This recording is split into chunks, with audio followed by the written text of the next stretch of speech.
You are listening to the Final Say Radio Show, a Rappaport Media production, with your host Brett Rappaport and co-host John Rappaport. Let me introduce to you Alison Howard, the Communications Director with Concerned Women for America. Alison, it's great to have you on the program with John and Brett Rappaport. This is Brett. John will be joining us in the conversation in just a moment, but welcome. Thanks, Brett. Thanks so much for having me. It's good to talk to a fellow Yankee. Yes. Well, first I have to congratulate you. I guess this conversation will go in a few different directions, but let me first start by congratulating you for being honored on the list of the Red Alert Politics, does an annual list of 30 under 30, which highlights young, right-of-center people who are making a difference on their campuses and in their communities. And, I'm sure there's an interesting way that they go about evaluating you all, but we know you, and we're very excited for you and happy that you're on the list this year, so congratulations. Oh, thank you.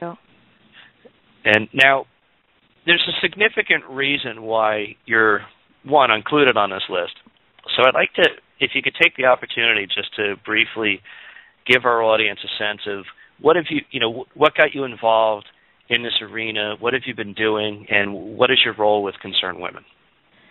Sure. Well, currently serving as Communications Director at Concerned Women for America, my job is to message our core issues, 7 of them, to our constituents, essentially. We have managers and directors in every state and over 500,000 members nationwide. And honestly, I kind of think of CWA being positioned as the leading answer to the war on women right now. It's something that the left has done really well in messaging on, and we are trying to communicate a message of true freedom and true economic upward mobility for women and families, as well as millennials right now, in a time where we're getting to see what an overgrowing, overburdened government is doing to American families. So I'm really grateful to be on that list.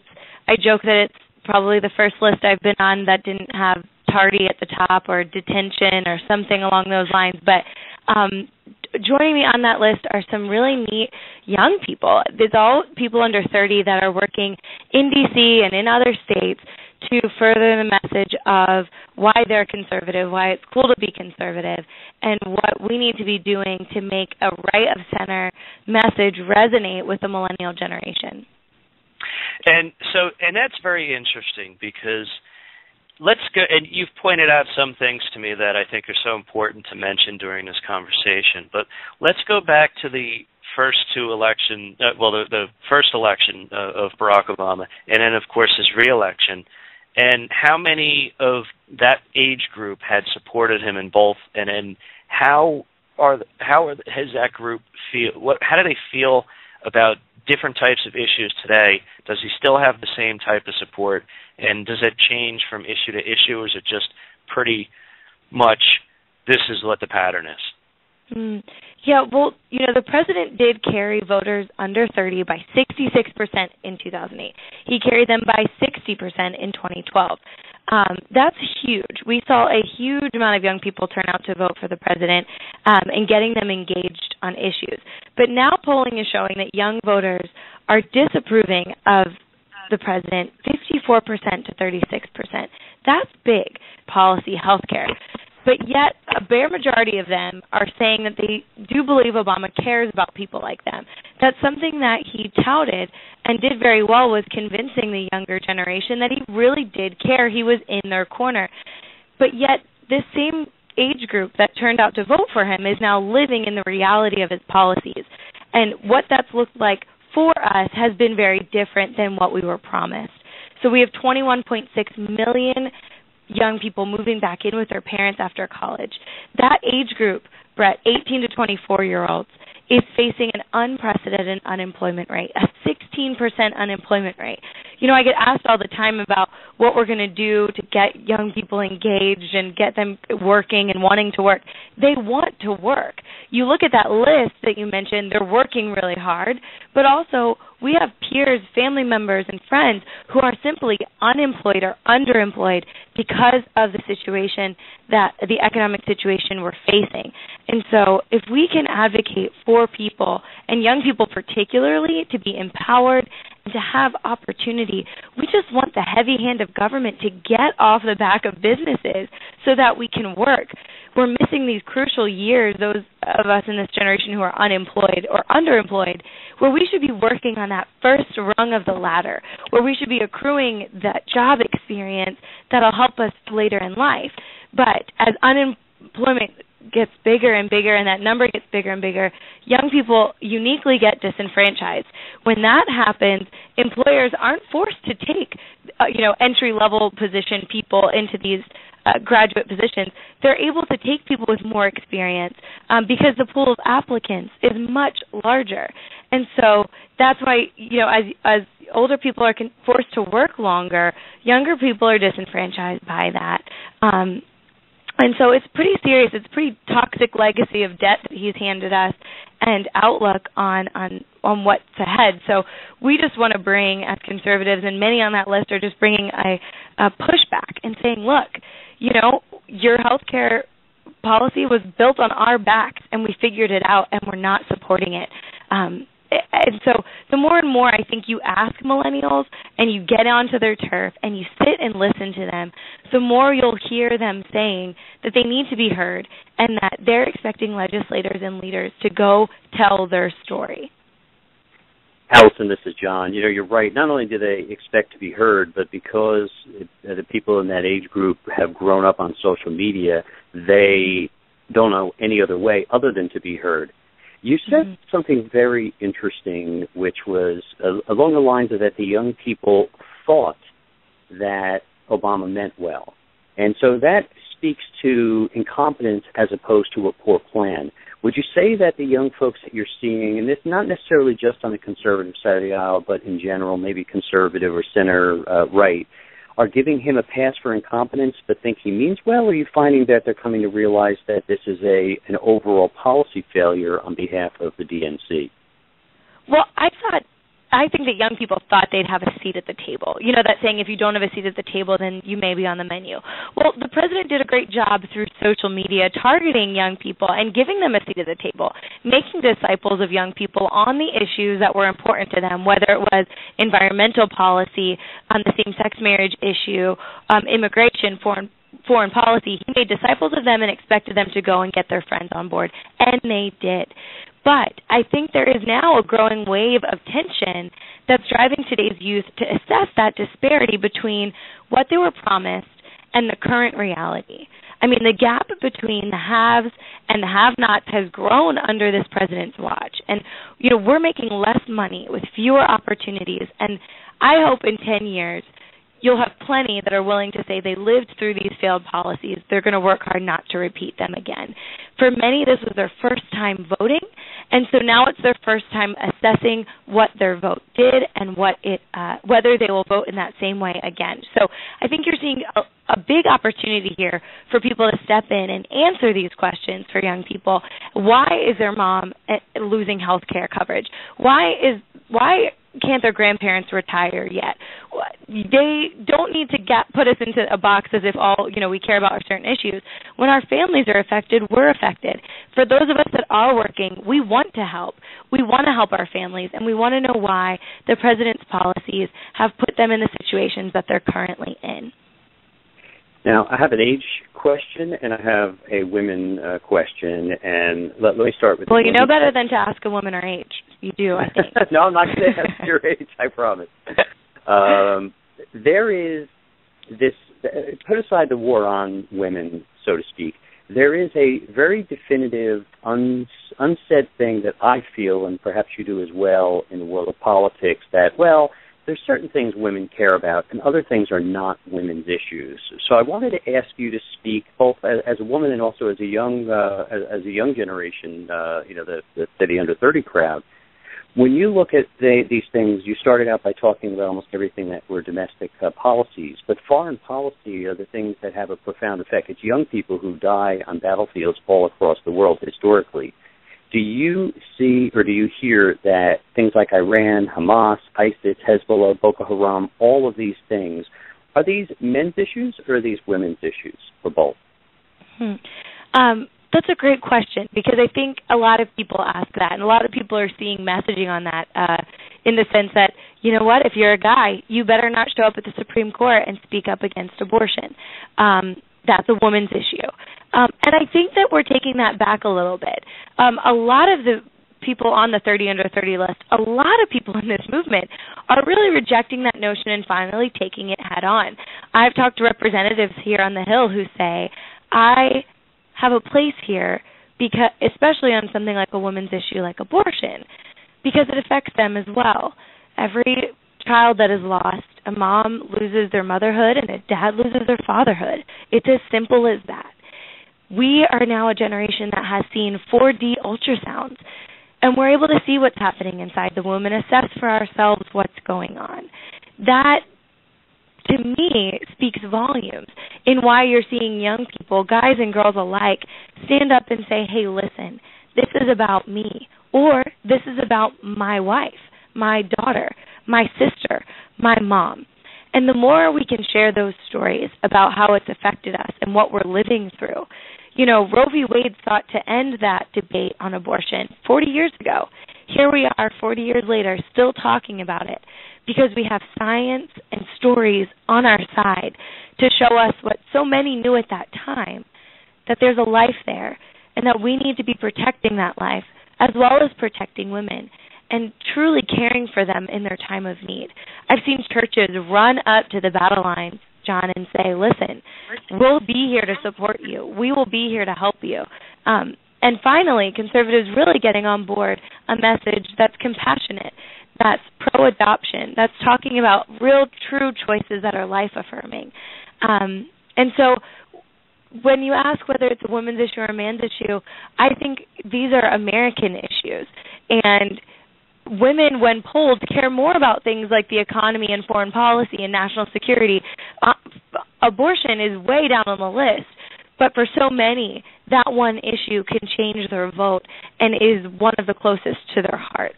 So we're looking at a broad spectrum of issues all of the time, and every candidate needs to realize that as well when they're speaking to us, about us, and for us. Well, I'm glad you answered it the way you did, because I think you're right. I think it is American issues, and it bothers me greatly when people make very poor elective decisions because of one particular policy, because I think there are many things that matter. And you did such a brilliant job. You actually answered the next question that I had, so I'm going to yield the floor back to Brett. Yeah, I think that's very interesting what you said, and it is still amazing how divisive an issue that the abortion issue can be. But Alison, I have this question for you, because we understand that the Obama campaigns made such a concerted effort to reach out to the younger people. And now, I don't feel like they've delivered for them, and I think a lot of people would agree. But how about the other side? Is the other side of the aisle, and maybe perhaps you have to break it down, is there a specific group of say, House Republicans or Senate Republicans who have done a good job of reaching out to the younger generation, trying to explain the issues, explain how their solutions could help them? Well, honestly, it's been neat to see the kind of cross-mix of culture and politics. You know, not all young people love politics. Actually, I don't know many people that do love politics. If they say that, they're probably a bit crazy, because politics is, in its very nature, divisive. But people are realizing that public policy is affecting everyone. So we have seen a lot of representatives, a lot of senators starting to do creative things to reach people. They've done Google Hangouts to sit down and listen to their constituents. Someone like Sean Duffy, who's been known now to take selfies at his meetings to promote on Facebook, is a great way to reach young people and show them what you're doing. he's not far out of that age group, so it's kind of neat to see him use social media in that way. Other representatives, Justin Amash, will write out why he votes the way he does on Facebook for every vote he takes, so that you can see right there what he's doing and why. I think that's really creative, and I think it's a really great way of bridging that gap between what people are doing every day, which is scrolling on Facebook and Twitter and Instagram, and jumping on there yourself and showing them how you're representing them. That's what we need. That's how we show young people what governance looks like, what legislation or legislating looks like.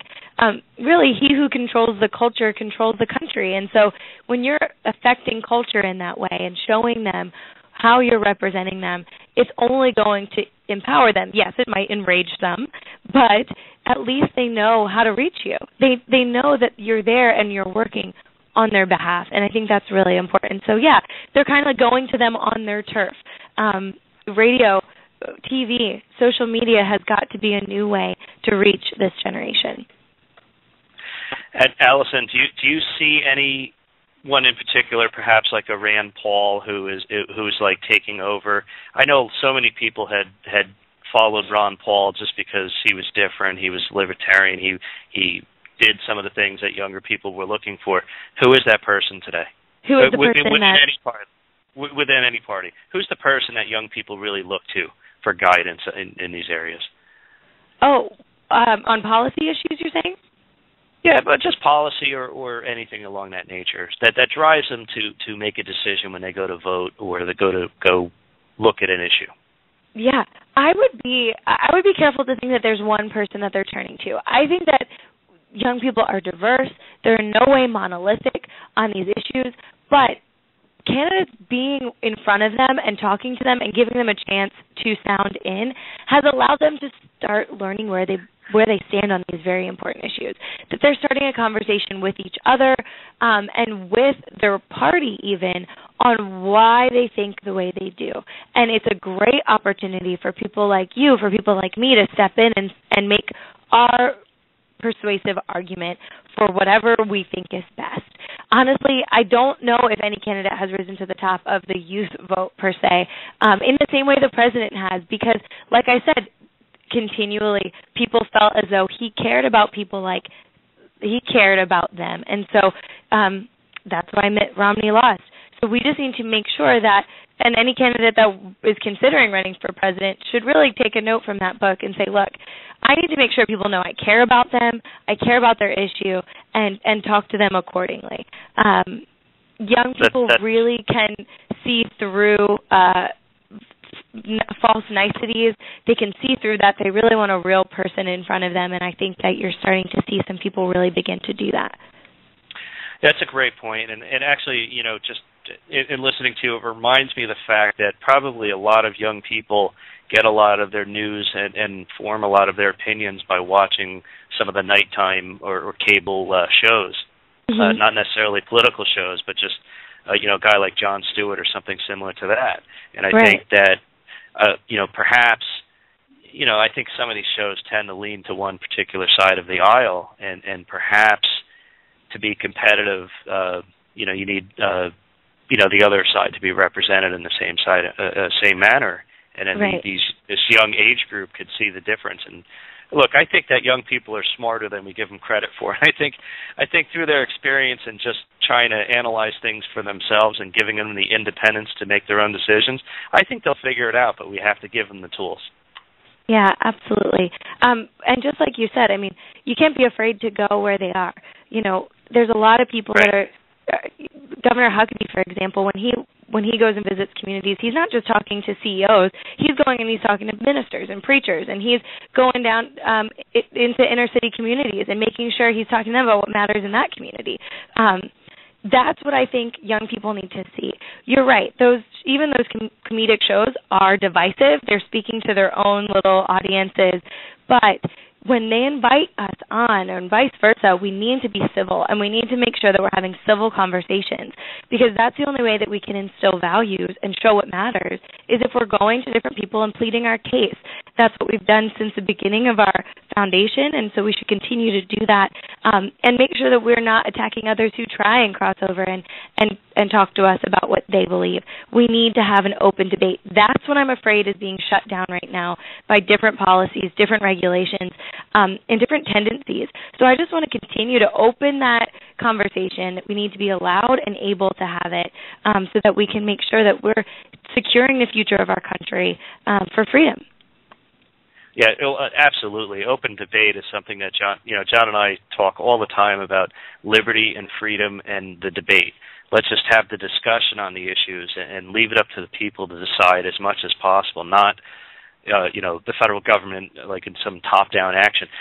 We have about a minute and a half left, and I'd like to give you the opportunity to share with us, as one of the younger leaders and someone that we all look to, what would your message be, personal message that you'd like to share and finish up with? I just have to end on this. So often we allow the media to dictate the terms of who we are. Don't let anyone tell you who you are and what box you fit into. We need to focus on how we are the same. There's always going to be differences, but in order to build a movement, we need to have leadership that focuses on similarities. And so I hope in 10 years, the conservative movement will be full of people whose first or second time voting revealed to them the significance of that vote, of governance, and why it's so important to step in and find out where you belong. So do an internship, join and volunteer, get on the campaign trail. If you aren't speaking up for yourself, someone else will.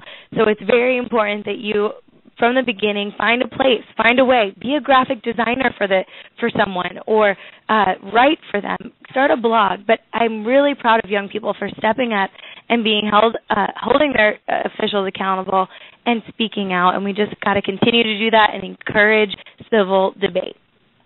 That's excellent. Alison, what's the website that people can follow you guys on? Find out more about us at concernedwomen.org or on Twitter at CWFORA. Excellent. Thank you so much for joining us. We look forward to speaking to you again soon. Take care. Anytime. Thanks, guys. God bless.